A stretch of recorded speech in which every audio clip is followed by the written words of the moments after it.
Hello दोस्तों, study with PK channel में आपका एक बार पुनः स्वागत है।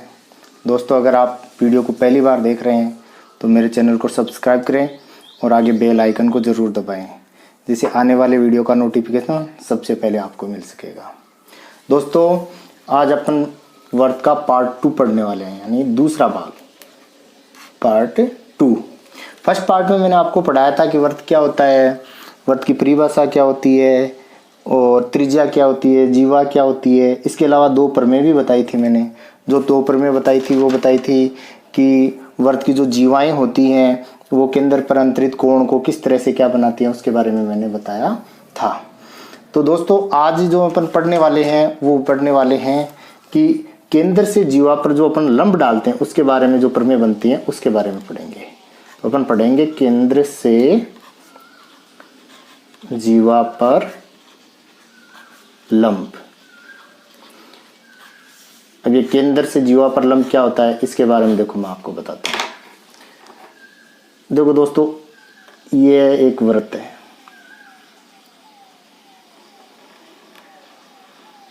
इस तरह से एक वृत्त बना दिया। ये इसका केंद्र बिंदु है O, जिस पर अपने प्रकार के वृत्त बनाया था। अब अपन क्या करते हैं, परिधि पर 2 बिंदु ले लेते हैं। एक बिंदु मान लो मैंने ले लिया A, दूसरा ले लिया B। अब ये एक जीवा खींच दी, जीवा AB। अब केंद्र बिंदु से जीवा पर अपन लंब डालते हैं इस तरह से, तो ये अपन इस बिंदु को नाम दे देते हैं M, तो M पर आके मिलती है।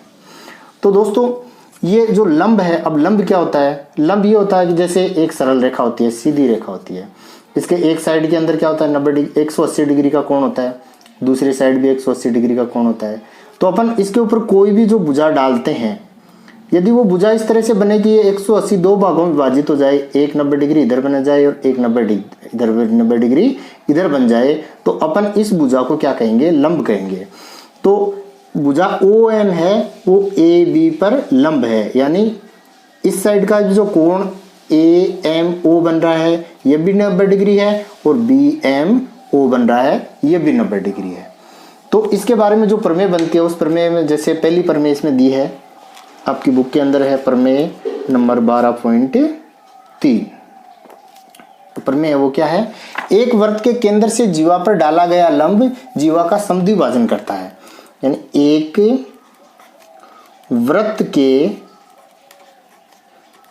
केंद्र से जीवा पर डाला गया लंब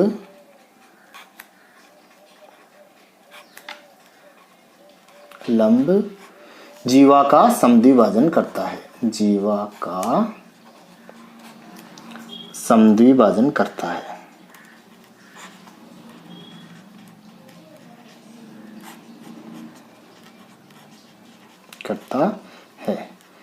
तो सबसे पहले तो इस प्रमेय को अपन समझेंगे और बाद में इसको सिद्ध करेंगे। ये प्रमेय क्या कर रहा है, एक वृत्त के केंद्र से जीवा पर डाला गया लंब, ये जीवा AB है, इस पर लंब डाला है, जीवा पर डाला गया लंब जीवा का समद्विभाजन करता है। समद्विभाजन का मतलब समान 2 भागों में बांटना, यानी समद्विभाजन। यानी इसका कहने का मतलब है जो भुजा AM है इसकी लंबाई भी भुजा BM के बराबर होगी। तो ये इसको दोस्तों अपन सिद्ध भी करेंगे। सिद्ध कैसे करेंगे, जैसे सबसे पहले अपन को क्या दिया हुआ है, अपन को एक ही चीज देता है इसके अंदर, प्रमेय के अंदर, कि डाला गया लंब यानी ये कोण दिया, ये कोण बराबर है इसके। तो अपन लिख सकते हैं कोण AMO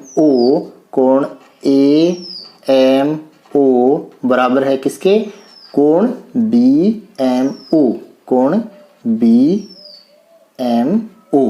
ये दोनों बराबर है। अब अपन को सिद्ध करना है, क्या सिद्ध करना है कि समद्विभाजन किया कि नहीं किया, सिद्ध करना, क्या सिद्ध करना है अपन को कि इसका समद्विभाजन किया कि नहीं किया, यानी भुजा AM बराबर है BM के या MB के, तो AM बराबर है MB के, ये अपन को सिद्ध करना है। तो इसको सिद्ध करने के लिए वो पिछले वाली प्रमेय का अपन उसी अनुसार देखते हैं कि अपन त्रिभुज दो त्रिभुज बना देते हैं और त्रिभुजों को सर्वांग सम सिद्ध कर देते हैं। और सर्वांग सम सिद्ध करने के बाद भी अपन ने इसको सिद्ध कर पाएंगे कि भुजा ए एम है वो एम बी के बराबर है। तो मैंने क्या किया, ओ को ए से मिला दिया तो अपने पास एक त्रिभुज बन गया ए एम ओ, और ओ को बी से मिला दिया तो अपने पास एक त्रिभुज बन गया एम बी ओ। तो अपने पास दो त्रिभुज बन गए। तो अपन लिखेंगे त्रिभुज ए एम ओ तथा त्रिभुज बी एम ओ में, इसके अंदर दो त्रिभुज हैं। तो इनमें क्या क्या है देखो, अपन ने ओ को ए से मिलाया तो ये एक त्रिज्या बन गई वृत्त की, ओ को बी से मिलाया तो ये भी वृत्त की त्रिज्या है। तो दोनों ये त्रिज्या तो बराबर होती है। तो अपन लिख सकते हैं कि ओ ए बराबर है ओ बी के। क्यों, कोष्टक में लिख देंगे कि ये त्रिज्या है। ठीक है, दूसरी चीज अपन ये सिद्ध करें, देखें तो ये दिया हुआ है एक कोण तो अपन को ये देता ही है। तो ये दूसरी चीज वृत्त की ये हो गई इसकी त्रिभुज की सर्वांग समता में कि कोण ए एम ओ बराबर है बी एम ओ के। अब अपन ने दोनों त्रिभुजों के अंदर सर्वांग सम साबित करने के लिए दो चीजें लिख दी, एक दो। अब तीसरी देखो, इसके अंदर तीसरी है कि ओ एम जो भुजा है वो इस त्रिभुज की भी है इस त्रिभुज की भी है। तो ये दोनों के अंदर उभयनिष्ठ है, ये तो ये बराबरी होगी। तो ओ एम उभयनिष्ठ है, उभयनिष्ठ भुजा है। तो इस त्रिभुज के अंदर अपने दोनों त्रिभुजों के अंदर तीन चीज अपन ने बराबर दिखा दी। एक ये भुजा ओ ए बराबर ओ बी, एक कोण दिखा दिया जो अपन इसके आगे लिख भी सकते हैं कि ये क्या है 90 डिग्री का है, और तीसरी भुजा अपन ने उभयनिष्ठ दिखा दी।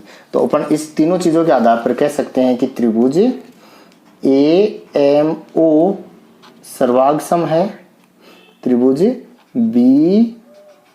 बी एम ओ के। तो ये दोनों त्रिभुज सर्वांग सम है तो भुजा ए एम बराबर होगी भुजा एम बी के। तो अपन लिख सकते हैं भुजा ए एम बराबर है एम बी के। ये तो अपन को सिद्ध करना था कि ये इसका समद्विभाजन करती है कि नहीं करती है। तो समद्विभाजन करेगी तो ये दोनों बराबर होंगी। इसका मतलब ये भुजा जो ये लंब डाला था ओ एम, ये इसका समद्विभाजन किया है। तो ये अपन लिख देंगे इति सिद्धम।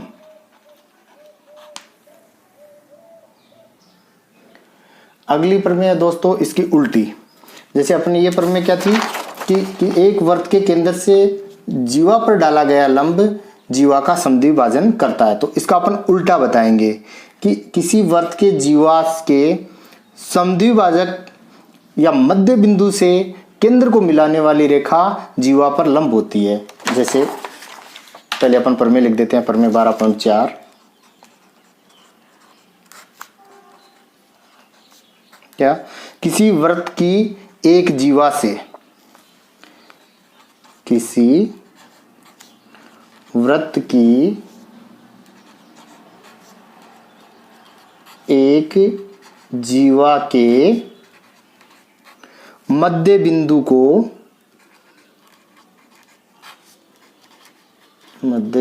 को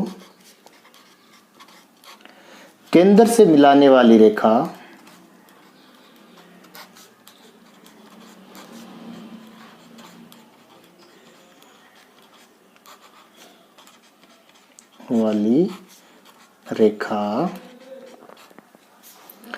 जीवा पर लंब होती है, जीवा पर लंब होती है।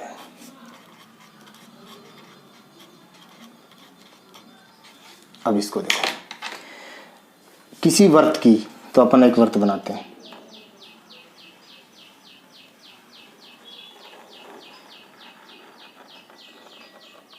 ये अपन एक वृत्त बना दिया, ये इसका केंद्र है। केंद्र को अपन नॉर्मली ओ से लिखते हैं। किसी वृत्त की एक जीवा, तो इसका जीवा खींच देते हैं। ये जीवा खींचती ए बी। एक जीवा के मध्य बिंदु यानी इसका बीच का बिंदु, यानी ये मानते हैं कि ये जीवा, मान लो कि अपनी ये जीवा 8 सेंटीमीटर है, सपोज करते हैं अपन एक। तो अपन इसका मध्य बिंदु लेते हैं, यानी 4 तो इधर रहनी चाहिए और 4 इधर ही रहनी चाहिए। तो दोनों, इसका मध्य बिंदु मान लो मैंने ले लिया एम। तो अब इसका मध्य बिंदु आया एम, यानी ये इसका ये बिंदु है, इसका समद्विभाजक बिंदु है। तो इस बिंदु को अपन केंद्र से मिलाते हैं तो ये इस पर लंब होता है। वही प्रमेय थी पिछली प्रमेय जिसका उल्टा, उसने क्या कहा था कि लंब है तो समद्विभाजक है, और इसमें क्या कह दिया कि समद्विभाजक बिंदु पर मिलता है तो लंब है। तो ये अपन को अब इस प्रमेय को अपन सिद्ध करेंगे। सिद्ध कैसे करेंगे? वही दो त्रिभुज बनाएंगे। दो त्रिभुज बनाने के बाद में अपन क्या करेंगे कि उनको सर्वांग साबित करेंगे, और सर्वांग साबित करने के बाद में अपन कह सकते हैं कि ये इस पर लंब है। तो इस प्रमेय से अपन को एक चीज दी हुई होती है। अब अपन लिखेंगे दिया हुआ। क्या दिया हुआ है? इसने दिया है कि जीवा के मध्य बिंदु को केंद्र से मिलाना है, यानी जीवा का मध्य बिंदु। मध्य बिंदु क्या है? एम। तो मध्य बिंदु क्या हुआ? तो एक भुजा तो ये हो गई ए एम और दूसरी हो गई एम बी। तो ये दिया हुआ है कि मध्य बिंदु है, इसका मतलब ए एम बराबर है किसके? एम बी के। ठीक है। और अपन को सिद्ध करना है। अब सिद्ध क्या करना है? सिद्ध करना है कि लंब है, रेखा जीवा पर लंब होता है। लंब होता है मतलब 90 डिग्री। तो अपन को यह सिद्ध करना है कि कोण ओ एम ए या ए एम ओ, कोण ए एम ओ या बी एम ओ, कोण बी एम ओ 90 डिग्री है। ये अपन को सिद्ध करना है। तो वही काम करते हैं। अपन क्या करते हैं? ओ को ए से मिला देते हैं और ओ को बी से मिला देते हैं। अब अपने पास हमेशा की तरह दो त्रिभुज बन गए। क्या त्रिभुज बने? एक त्रिभुज अपने पास बना ए एम ओ, त्रिभुज ए एम ओ, और अपने पास दूसरा त्रिभुज बना B M O, B M O. ये अपने पास दो त्रिभुज बन गए। अब इन दोनों त्रिभुजों को अपन क्या करेंगे? सर्वांग सिद्ध करेंगे। सर्वांग सिद्ध करने के लिए अपन को क्या, इसके अंदर तीन कंटेंट है। जैसे तीन भुजा तीन कोण होते हैं, उनमें से कोई से भी तीन अपन को बताने हैं कि ये बराबर हैं। जैसे सबसे पहले अपन ये ऊपर दिया हुआ ही है जो अपन ने लिखा था कि भुजा ए एम बराबर है एम बी के, भुजा एम बी के। ठीक है, क्योंकि ये तो दिया हुआ है। दूसरा वही त्रिज्या ओ ए और वही त्रिज्या ओ बी। तो ये दोनों त्रिज्या है तो ये दोनों बराबर होनी है। तो अपन लिखेंगे ओ ए बराबर है किसके? ओ बी के। क्यों? कोष्टक में लिख देते हैं त्रिज्या, क्योंकि ये वृत्त की त्रिज्या है। तीसरा ये भुजा होगी, ये दोनों भुजा बराबर हो गई, ये दोनों भुजा बराबर हो गई। तीसरी भुजा बची है तो ये भुजा, तो ये तो वैसे ही उभयनिष्ठ दोनों की बराबर है, दोनों के अंदर एक ही भुजा है तो बराबर होगी। तो अपन लिख देंगे भुजा ओ एम उभयनिष्ठ है।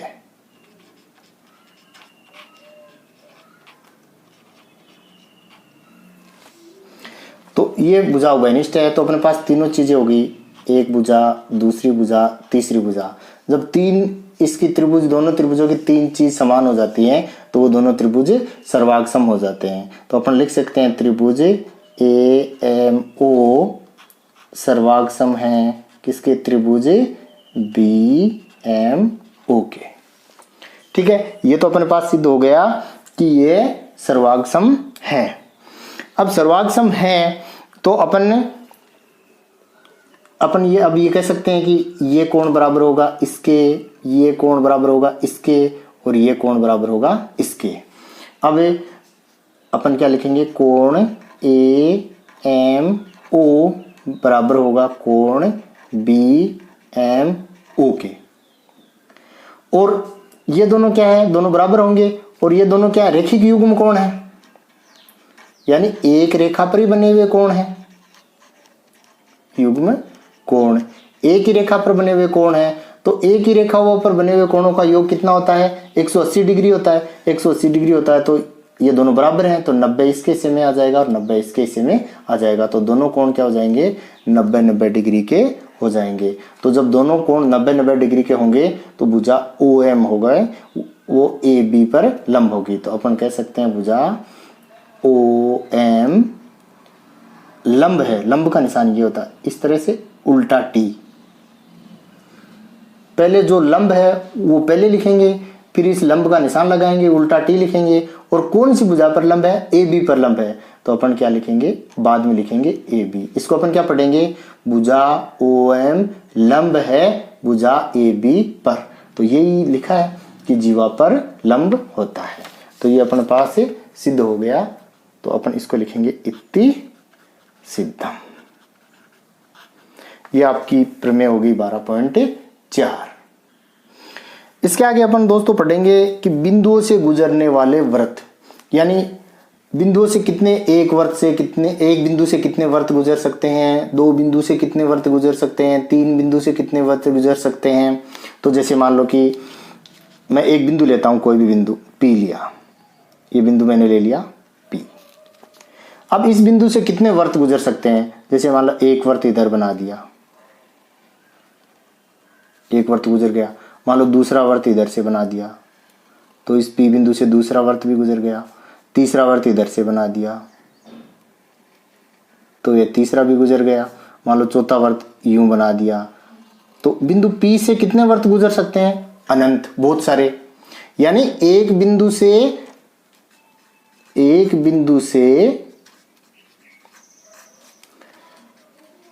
अनंत व्रत गुजर सकते हैं।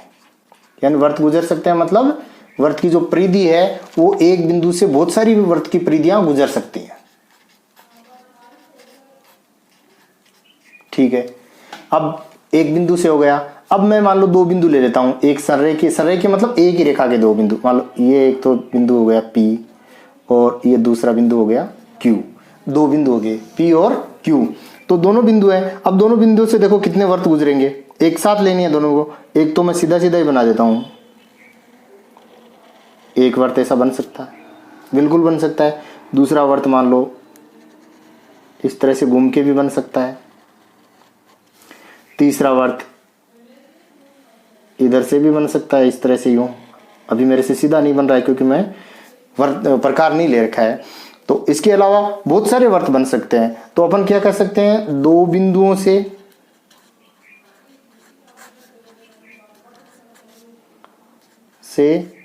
अनंत वर्त गुजर सकते हैं।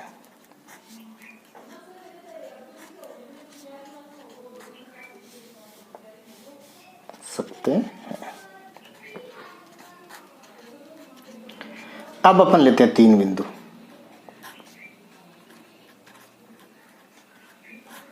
तीन बिंदु दो तरीके से लेंगे, एक तो सररेखीय यानी एक ही रेखा पर तीन बिंदु। मान लो एक रेखा एक बिंदु ले लिया P, दूसरा ले लिया Q, तीसरा ले लिया R।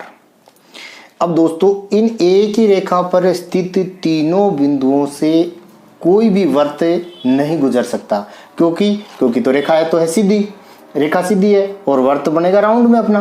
तो राउंड बनेगा तो या तो वर्त इन दोनों से होकर गुजर जाएगा या फिर बड़ा बनाएंगे तो इन दोनों से होकर गुजर जाएगा, लेकिन तीनों बिंदुओं से एक साथ नहीं गुजर सकता। तो तीन बिंदुओं में दो कंडीशन है अपने पास, एक तो सररेखी यानी एक ही रेखा पर तीनों बिंदु हैं, सररेखी तीन बिंदु।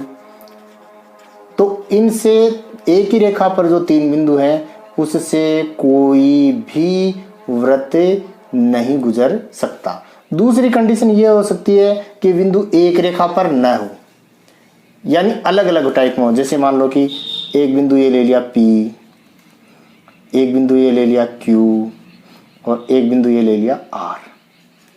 ये एक रेखा पर नहीं है, एक रेखा बनेगी तो ये यहां तक की रेखा खत्म हो जाएगी और दूसरी यूं बनेगी। तो इससे मात्र और मात्र अपन एक वर्त ही, अगर अपन यहाँ प्रकार रखकर और वर्त बनाना चाहें तो एक वर्त ही अपने पास बनेगा। तो तीन सररेखी बिंदु होते हैं, उनसे कोई भी वर्त नहीं बन सकता। लेकिन अगर वो बिंदु सररेखी नहीं है तो असंरेखी है, वो असंरेखी बिंदु है, तीन असंरेखी बिंदु है, तो उनसे मात्र एक वर्त बन सकता है, एक से अधिक वर्त नहीं बन सकते। तो अपन क्या कह सकते हैं कि एक बिंदु से गुजरने वाले अनंत वर्त गुजर सकते हैं, दो बिंदुओं से भी अनंत वर्त गुजर सकते हैं। तीन बिंदुओं की दो कंडीशन होती है, एक तो संरेखी यानी एक सीधी रेखा में, तो सीधी रेखा में अगर तीनों बिंदु हैं तो उनसे कोई भी वृत्त नहीं गुजर सकता। और वो असंरेखीय यानी एक रेखा में नहीं है, अलग अलग हैं, तो उनसे मात्र एक वृत्त गुजर सकता है। तो इससे एक प्रमेय बनती है। क्या बनती है कि 3 असंरेखी बिंदुओं से होकर गुजरने वाला केवल एक वृत्त होता है। तो एक प्रमेय क्या हो गई, यह प्रमेय मैं यहां लिख देता हूं। एक प्रमेय क्या हुई, प्रमेय 12.4 हो गई थी, उधर 12.5 कि 3 1 2 3 यानी 3 और कौन से असंरेखी यानी एक रेखा पर नहीं है, अलग अलग रेखा पर है, सीधी रेखा पर नहीं है। असंरेखी बिंदुओं से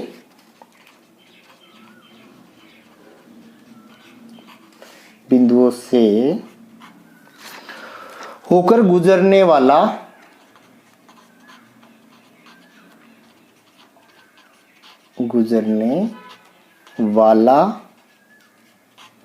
केवल और केवल एक वृत्त है। यानी एक वृत्त ही तीनों असंरेखी बिंदुओं से गुजरकर बन सकता है। तो दोस्तों इस वीडियो में इतना ही। आगे पढ़ने के लिए आप मेरे नेक्स्ट वीडियो का इंतजार करें। धन्यवाद। जय हिंद, जय भारत। और मेरे चैनल को अभी तक सब्सक्राइब नहीं किया है तो चैनल को सब्सक्राइब कर लें और बेल आइकन को अवश्य दबाएं।